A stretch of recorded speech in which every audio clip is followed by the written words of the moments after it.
No hay mayor tragedia que tener la misma intensidad, en una misma alma o en un hombre, del sentimiento intelectual y del sentimiento moral. Para que un hombre pueda ser distintiva y absolutamente moral, tiene que ser un poco estúpido. Para que un hombre pueda ser absolutamente intelectual, tiene que ser un poco inmoral. No sé qué juego o ironía de las cosas condena al hombre a la imposibilidad de que se dé esta dualidad tan grande.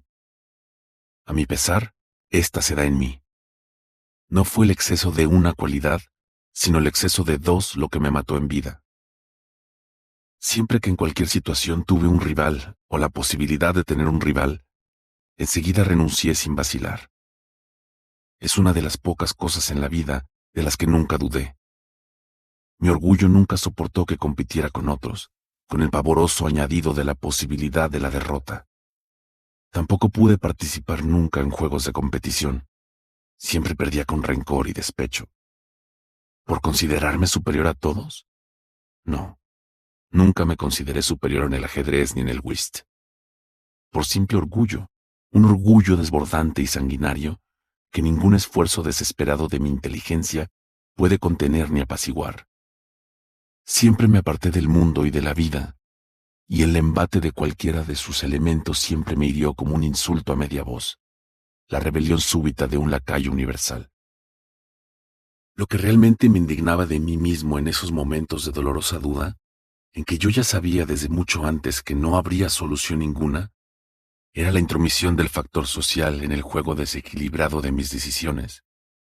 Nunca pude dominar el influjo de lo hereditario y de la educación infantil. Siempre pude rechazar los conceptos estériles de nobleza y de posición social.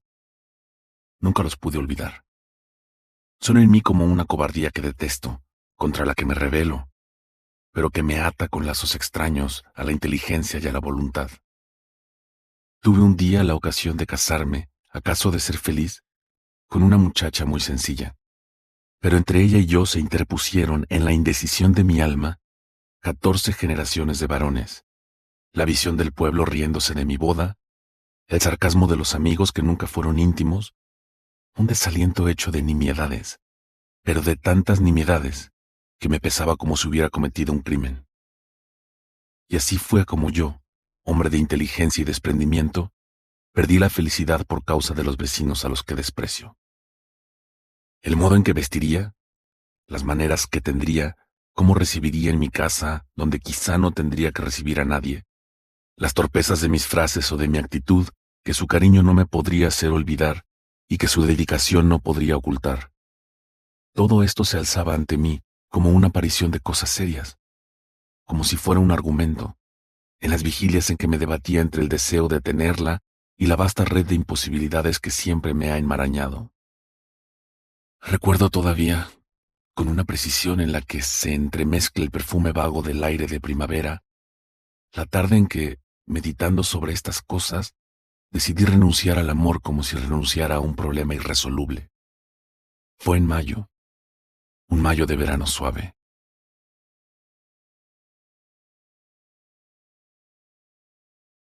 Florido con diversos colores en pequeñas extensiones de la quinta cuando la lenta caída de la tarde comenzaba. Yo paseaba mis remordimientos entre mis pocos arbolados. Había cenado pronto y caminaba, solo como un símbolo, bajo las sombras vanas y el susurro acompasado de las ramas oscilantes. De repente se apoderó de mí un deseo de intensa abdicación, de clausura firme y última, una repugnancia por haber tenido tantos deseos, tantas esperanzas, con tanta facilidad externa para realizarlos y tanta imposibilidad íntima para poder quererlo. Data de ese momento suave y triste el principio de mi suicidio. El ascetismo involuntario y débil de los temperamentos en los que la inteligencia es como la sangre que circula, una condición fundamental, una base orgánica de la vida. El aire, en aquella tarde de otoño, era de una gran dulzura, y las sierras lejanas se recortaban con una claridad fría. Sin embargo, no pensé mucho en ellas, sino solamente en mis pensamientos. Todo cuanto ocurrió me pareció más triste de lo que habría sido si no hubiera ocurrido. De pequeño, La indulgencia de todos mis caprichos y voluntades, por otra parte, casi inexistentes, pues consisten, casi, en el único deseo de la soledad. Como era rencoroso y vengativo en la infancia, perdí durante la adolescencia esa mezquindad del exceso de sensibilidad. Supongo que de algún modo influyó en el resultado que surgiera en mí la capacidad del pensamiento abstracto. Pero conservo de una forma distinta aquello que ella era. Aún me atormenta perder una idea, que se me escape de la memoria una frase pendiente de escribir, no retener un punto de vista. Sé muy bien que muchas veces no conseguiría dar un cuerpo real a esos esbozos.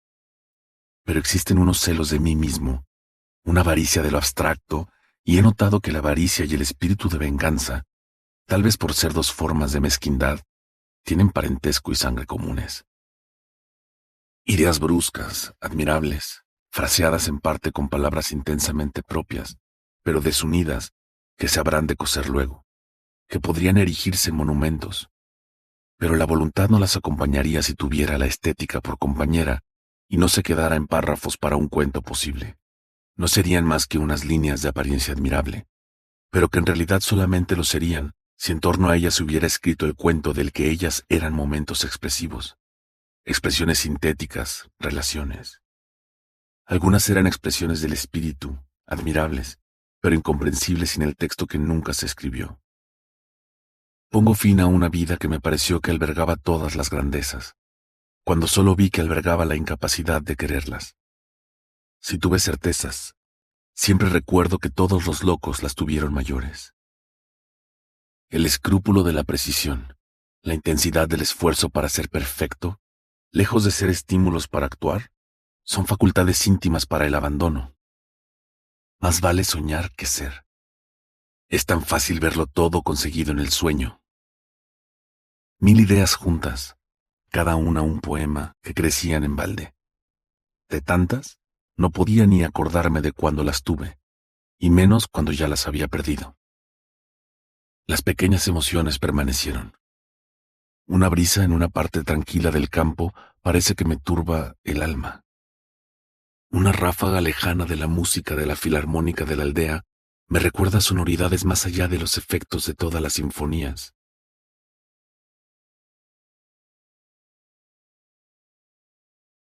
Una viejecita en la puerta hace aflorar toda mi bondad. Un niño sucio, parado ante mí, me ilumina. Gozo de ver al gorrión posándose en la cuerda, y esto sucede ante mí como una visión inextricable de la propia verdad. Pertenezco a una generación, suponiendo que esa generación sean más personas que yo, que ha perdido por igual la fe en los dioses de las religiones antiguas y la fe en los dioses de las irreligiones modernas. No puedo aceptar a Jehová ni a la humanidad. Cristo y el progreso son para mí mitos del mismo mundo. No creo en la Virgen María ni en la electricidad. Siempre he sido un milimetrista del pensamiento, escrupuloso en el lenguaje que utilizaba y en la disposición del pensamiento que tenía que exponer. La muerte de mi madre rompió el último de los lazos externos que me unían todavía a la sensibilidad de la vida. Al principio quedé aturdido. Es ese aturdimiento que no te confunde, pero que parece un vacío muerto en el cerebro, un conocimiento intuitivo de la nada. Después, el tedio que se volvió angustia degeneró en aborrecimiento. El amor de ella, que nunca tuve claro cuando vivía, se volvió nítido cuando la perdí. Descubrí por la falta, como se descubre la valía de todo, eso que necesitaba el cariño, eso que, al igual que el aire, se respira y no se siente.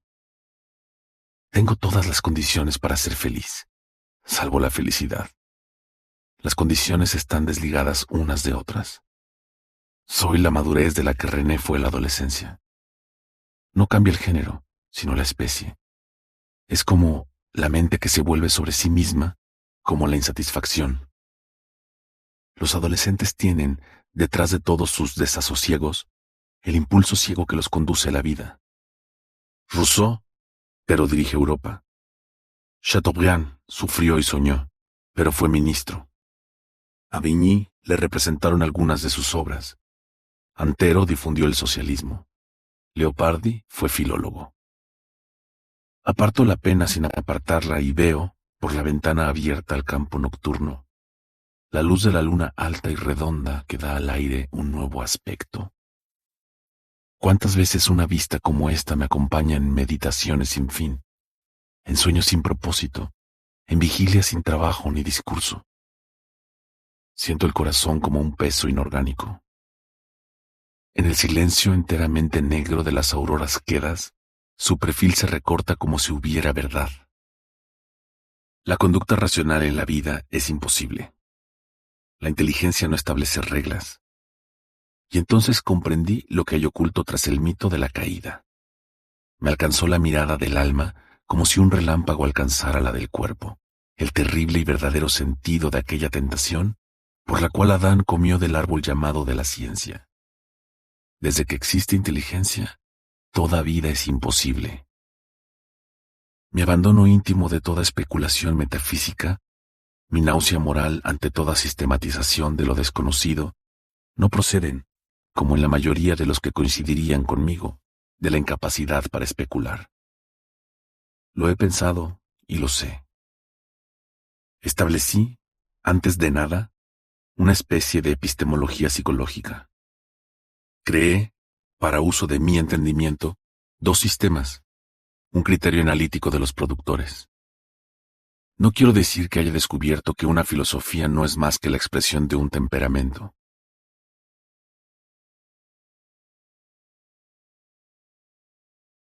Esto supongo que lo habrán descubierto otros. Pero descubrí, para mi orientación, que un temperamento es una filosofía. La preocupación de un individuo por sí mismo siempre me pareció la introducción, en materia literaria o filosófica, de una falta de educación. Quien escribe no repara en que está hablando por escrito, y así hay muchos que escriben cosas que nunca osarían decir. Hay quienes se extienden en páginas y páginas en la explicación y el análisis de su ser, cuando ellos mismos, o algunos de ellos por lo menos, no se permitirían fatigar a un auditorio, ni siquiera a uno bien dispuesto hacia ellos con un recital de sus personalidades. Comprobé que el pesimismo es muchas veces un fenómeno de rechazo sexual. Así es, claramente, el de Leopardi y el de Antero. En esta construcción de un sistema sobre los fenómenos sexuales propios, no puedo evitar ver algo implacablemente grosero y vil. Todos los individuos groseros tienen la necesidad de hacer un comentario sexual, y este incluso los distingue. No pueden contar anécdotas más allá de la sexualidad. No saben tener espíritu más allá de la sexualidad. Ven en todos sus semejantes una razón sexual de ser. ¿Quién tiene el sistema del universo con las deficiencias sexuales de cada cual? Sé muy bien que en este mismo escrito me opongo al principio en el que me he basado. Estas páginas, sin embargo, son un testamento, y en los testamentos hay que hablar forzosamente del que testa. Suele darse cierta libertad de acción a los moribundos, y estas palabras son las de un moribundo. Nuestro mal no reside en el individualismo, sino en la cualidad de ese individualismo. Y esa cualidad consiste en que éste sea estático en vez de dinámico. Se nos valora por lo que pensamos, no por lo que hacemos. Olvidamos que, por aquello que no hicimos, no fuimos. Que la primera función de la vida es la acción, del mismo modo que el primer aspecto de las cosas es el movimiento. Al conceder a aquello que pensamos la importancia de haberlo pensado, al tomarnos, cada uno de nosotros a sí mismo, no como decía el griego, como medida de todas las cosas, sino como norma o modelo de ellas, creamos en nosotros no una interpretación del universo, sino una crítica del universo. Y dado que no lo conocemos, no lo podemos criticar. Y los más débiles y desorientados de nosotros elevan esa crítica a una interpretación. Pero una interpretación impuesta como una alucinación, no deducida, sino como una simple inducción. Es la alucinación propiamente dicha, pues la alucinación es la ilusión que parte de un hecho mal visto. El hombre moderno, si es feliz, es pesimista. Hay algo de vil, de degradante, en esta transposición de nuestras penas a todo el universo. Hay algo de sórdido egotismo en suponer que, o bien el universo está en nuestro interior, o bien somos una suerte de centro y síntesis o símbolo de él. El hecho de que sufro puede ser, en efecto, un obstáculo para la existencia de un creador íntegramente bueno, pero no demuestra la inexistencia de un creador, ni la existencia de un creador malo, ni siquiera la existencia de un creador imparcial. Solo demuestra que existe el mal en el mundo, cosa que no supone un descubrimiento y que a nadie se le ha ocurrido negar todavía. ¿Conceder valor e importancia a nuestras sensaciones solo porque son nuestras?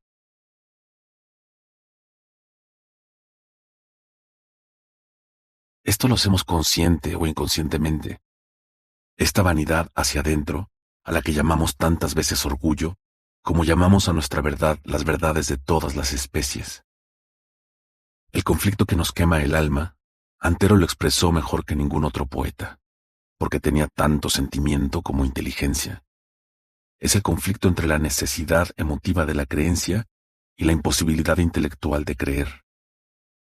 Llegué, por fin, a estos breves preceptos, a la regla intelectual de la vida. No me arrepiento de haber quemado todo el esbozo de mis obras. No tengo nada más que legar al mundo que esto. Cualquiera que sea el secreto del misterio de las cosas, es sin duda muy complejo, o si es muy simple, es de una simplicidad tal que no tenemos la facultad para verla. Contra la mayoría de las doctrinas filosóficas, tengo la queja de que son simples. El hecho de que quieran explicar es prueba suficiente de ello, ya que explicar es simplificar. Por fantasiosa que sea la teoría del mal de Tom Jennings, al menos no es absurda como la doctrina de un Dios omnipotente y bueno, pero creador del mal, porque es creador de todo. La hipótesis de Tom Jennings tiene incluso la ventaja, acaso ilusoria pero aparente, de la analogía. Así como intervenimos, unas veces para bien, otras veces para mal, unas tal vez para bien suponiendo que es para mal y viceversa, en la vida de seres inferiores a nosotros, puede concederse que así proceden con nosotros seres que son tan superiores a nosotros como nosotros lo somos al ganado de nuestros campos o a las aves de nuestros cielos. Una vez se me ocurrió, más por especulación ociosa que por creencia, que bien podría ser que, al igual que la vida es la ley de todo, la muerte siempre representara una intervención ajena, que no existiera sino muerte violenta. Unas son visiblemente violentas, y muchas las causamos nosotros mismos. Otras, a las que llamamos naturales, serían igualmente violentas, pero por intervención de entes imperceptibles a nuestros sentidos. Del mismo modo que las naciones, aun cuando están en clara decadencia, no se extinguen sino por invasiones y actos violentos ajenos, las vidas no se extinguirían de otro modo. El propio suicidio, supuse en el transcurso de este desvarío lógico, sería tal vez un impulso ajeno. Ninguna vida se mataría voluntariamente, pero con el suicidio se resolvía la muerte externa por sus propios medios. Me habría olvidado de toda esta especulación carente de rigor si ella no me hubiera salvado del suicidio una vez, hace ya tiempo, poco tiempo después de licenciarme. Mi vida era cada vez más angustiosa, pero la vaga posibilidad de que mi concepto fuera cierto, pues tanta posibilidad había de que éste fuera cierto como de que lo fuera cualquier otro, y mi renuencia, si aquel fuera cierto, a practicar un acto servil y proselitista, fue lo que en realidad me disuadió. No sabría decir si con utilidad, del paso que al final se aplazó hasta este momento. Nunca he podido convencerme de que podía, o de que alguien podría con seguridad, aliviar profundamente, y mucho menos dar cura a los males humanos. Pero tampoco he podido sacarlos nunca de mi pensamiento. La menor angustia humana, es más, la más remota imaginación de ella, siempre me ha angustiado, me ha trastornado, me ha quitado el poder de concentrarme y de egoizarme. El convencimiento de que cualquier terapéutica para el alma es fútil debería situarme, sin duda, en la cumbre de la indiferencia, donde las nubes de aquel mismo convencimiento ocultaran por completo las agitaciones de la tierra. Sin embargo, el pensamiento, poderoso como es, nada puede contra la rebeldía de la emoción. No podemos dejar de sentir, como podemos dejar de andar. Así Sí, asisto y siempre he asistido, desde que recuerdo que siento, con las emociones más nobles al dolor, a la injusticia y a la miseria que hay en el mundo, del mismo modo que un paralítico asistiría al ahogamiento de un hombre al que nadie, aunque fuese válido, podría salvar. El dolor ajeno provocó en mí otros dolores, el de verlo, el de ver que era irreparable, y el de saber que, sabiendo que es irreparable,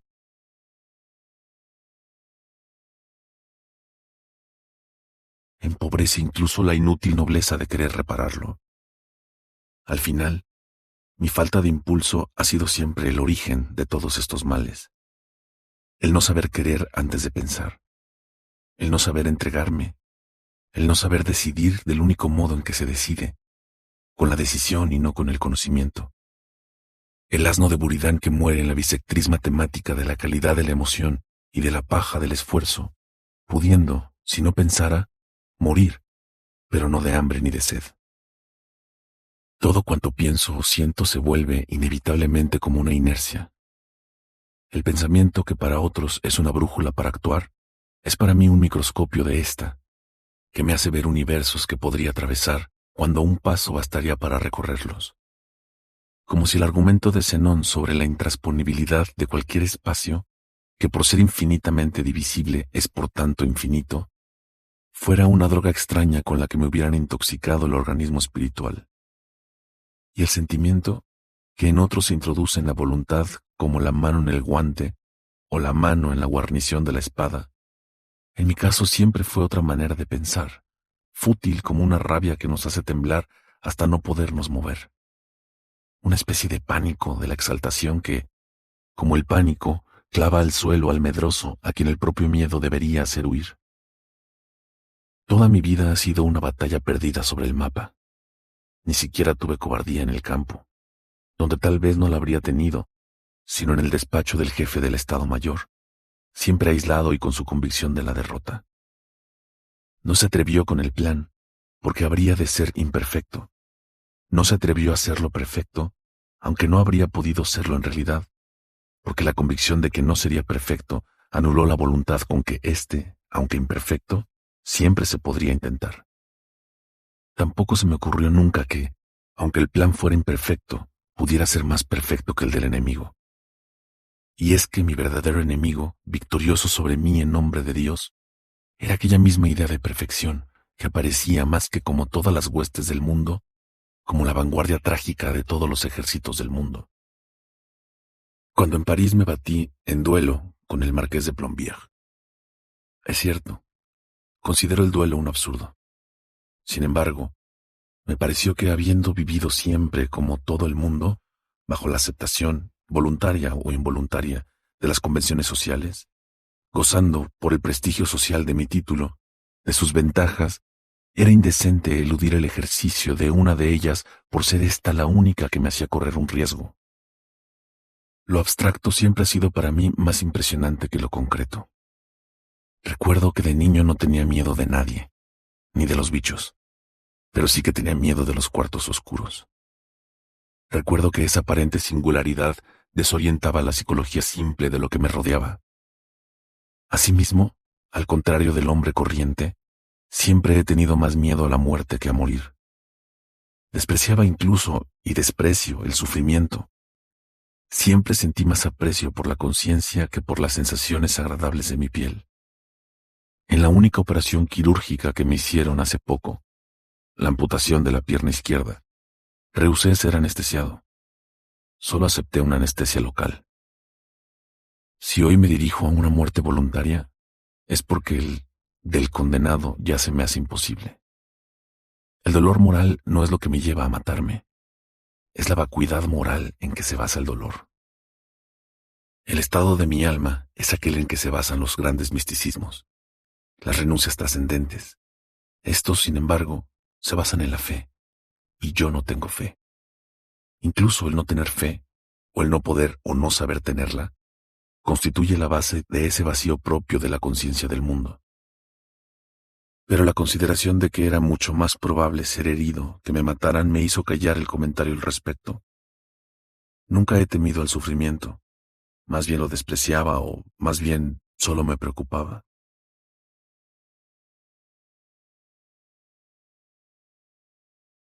Es una de las peculiares formas de discordancia que encontré en mi propósito de comentar lo abstracto. Es singular que en ese duelo, lo que más me preocupaba, esa preocupación alejó todas las otras. Era